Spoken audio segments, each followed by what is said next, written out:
Hello and welcome back to Vintage Treasures, and today I have an exciting announcement.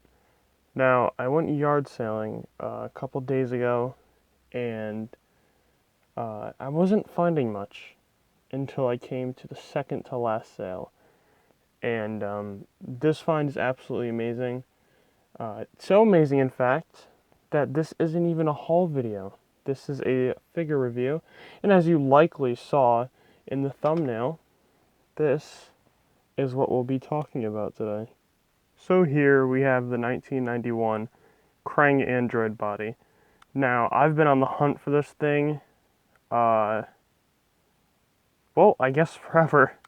I got my hands on one in approximately 2015, but I ended up trading it for a Buzzkill.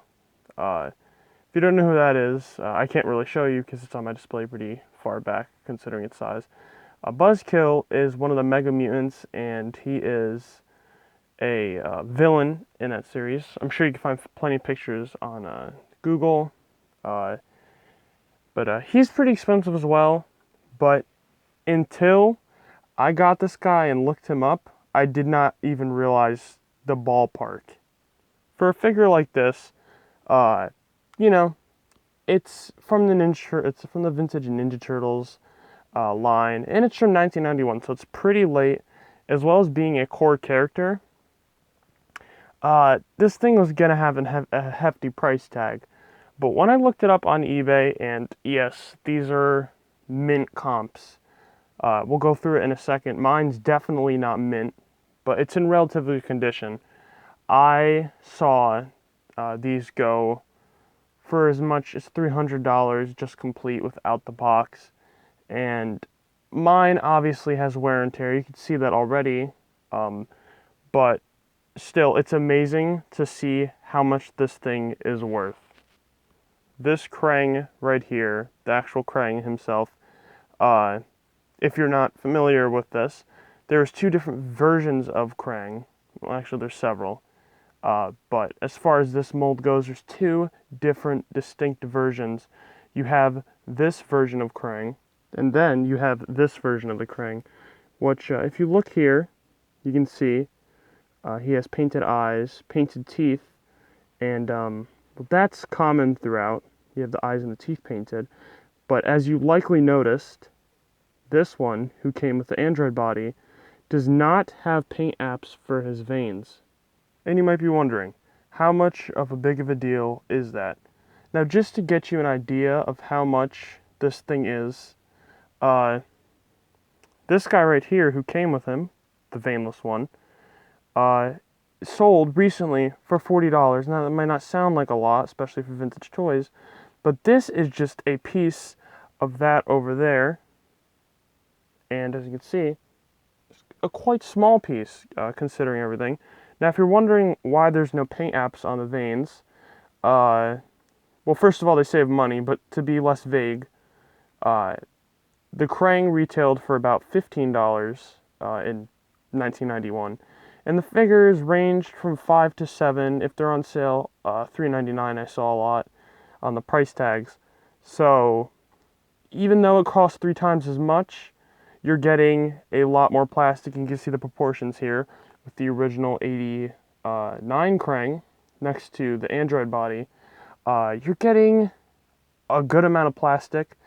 I'd argue it's more than 3 times the plastic, which it's 3 times the price. So that's why sometimes they had to cut some corners. So enough talking about paint applications and all this. Let's take a break to talk about how I acquired this thing in the first place. Now, of course, with the price like that, you know that it would be one of the things I'd say one day I'm gonna get, and I never end up getting. So, I was happy when I went to a yard sale, and well, it's actually a bit of a funny story. I went there, and I was asked if I needed, if I was looking for anything in particular, and not thinking, I said, not really. And right after I said it, I said, why did I say that? And then I tried to think of something to say to try to get myself back into saying what I was there for. but by that time it was too late. The moment had passed. So I mentioned it in passing to kind of say it in a non-direct way. It was too confusing. I could have easily just asked, but talking's not necessarily my best skill when it comes to buying stuff. But when I was leaving the sale, because I picked up a couple of vinyl, um, I asked him, "Do you have any action figures?" And he said, "Yeah, I actually do. I have some of the Ninja Turtles, some of the older ones, but none of them are new or anything." So I said, "Yeah, I'll definitely I'll take a look at them." I gave him my Instagram. By the way, follow me at Vintage Treasures on Instagram, and we got in contact, and I got my hands on this. And we didn't really talk about a price until I got there, but he said since it was his, and he had a bit of a connection with it since it was his when he was a kid, he's gonna have to charge a bit more for it. Now, he sold me the vinyls for $1 each, so a little more could be $100, $200. It was $10. I paid $10 for this, and it's complete. And we'll go over everything, the common issues in that a bit later, but this guy is complete. It has a bit of issues, but overall, looks pretty darn good and displayable. So the Android body comes in two sizes. In 1991, they released this 11-inch version, and later down the line, in 1994, they released a regular standard 5-inch version, which is shockingly almost expensive as the 11-inch. Actually, not too shockingly, considering it came out in 1994, and that was pretty darn late in the line. That was after Scratch, a whole year after Scratch. But I could say measurements. To give you a sense of scale, I have a regular Donnie here, hardhead of course, and if I put him there, you can get a good sense of scale on how big this guy is. Yeah, it's definitely one of those pieces that stands out, and if you display it well, it'll look great. Now, one of the things I didn't know about Krang, and I don't even really know if this is a play feature, I'm guessing so, is he can actually hold the turtles. Like, you could put it on display like that. I mean, obviously, Donatello would probably be defending himself, but yeah, it's definitely pretty solid for an action figure that cost 15 bucks at the time. If you get one for 15 bucks now, you got to tell me in the comments where you got that, because that would be nuts. I guess saying that I did get this for 10 at a yard sale, so yeah, pretty happy with that overall.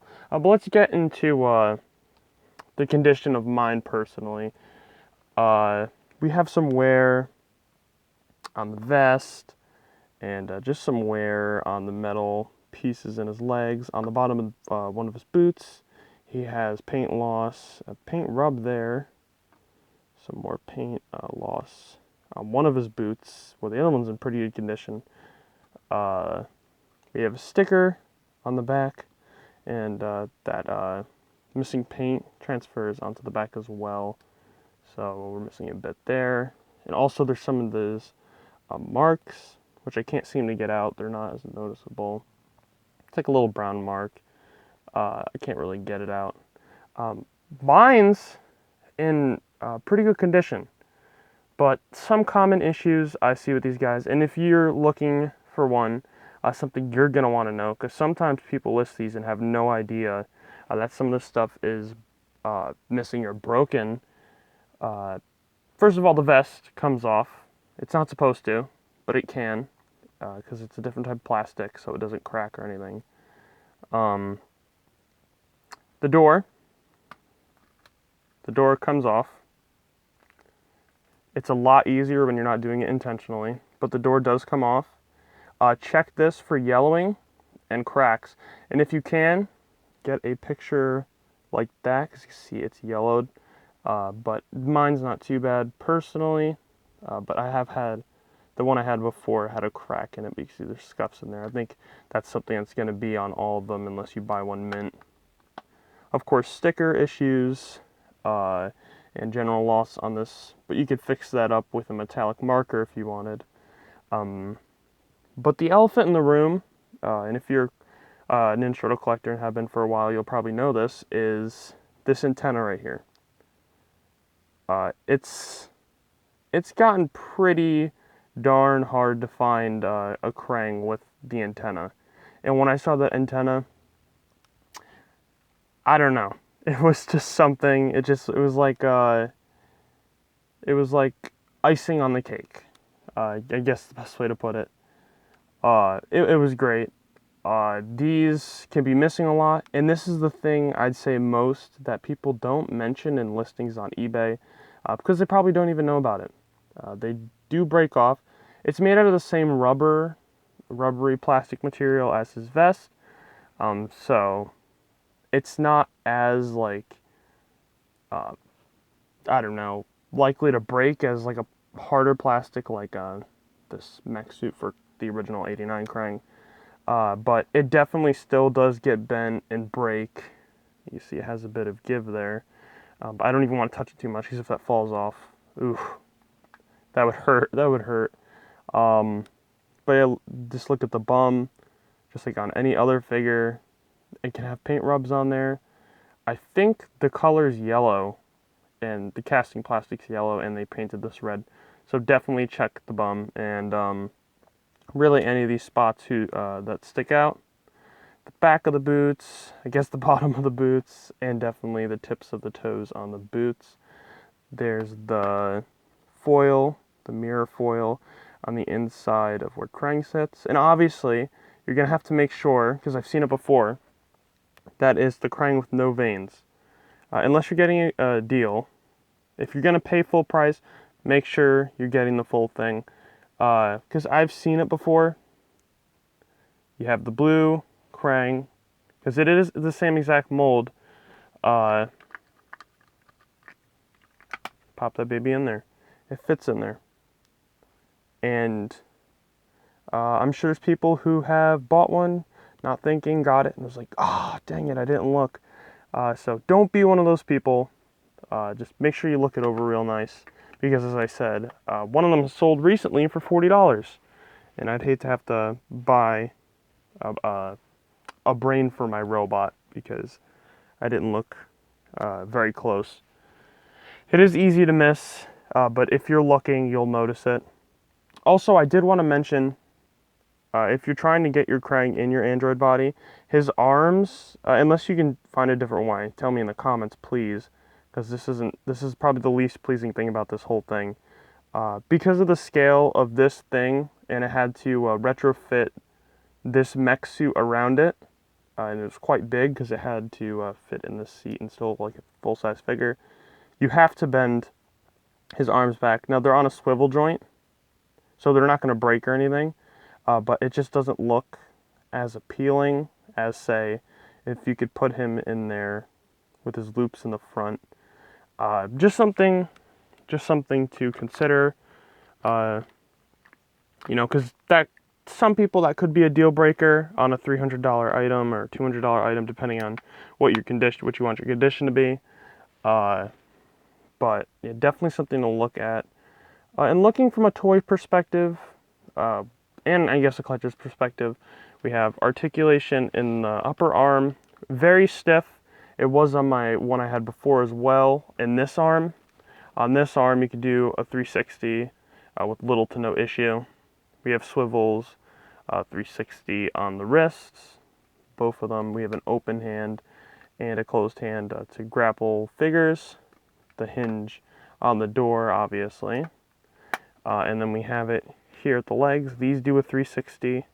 You can have them sitting down if you'd like, and have them sit like that. If you don't have the room to have them standing up, that looks a little silly, but it'll do the trick. That's about it for this figure show-off, showcase, and tips on what to look for as a collector. I'm not really sure what to call this series, so if you have any good names, definitely drop them in the comments. I could use them. I'm not very good with naming playlists and series and all that. But if you enjoyed today's video, and like Turtles, He-Man, G.I. Joe, anything vintage and toy related, subscribe to the channel. I post every Wednesday about that and that exclusively, and if you want to unsubscribe later, it's free and you could always do so. 50 subscribers, I plan on doing a room tour, so definitely stick around for that. And have a great rest of your day or night, and goodbye.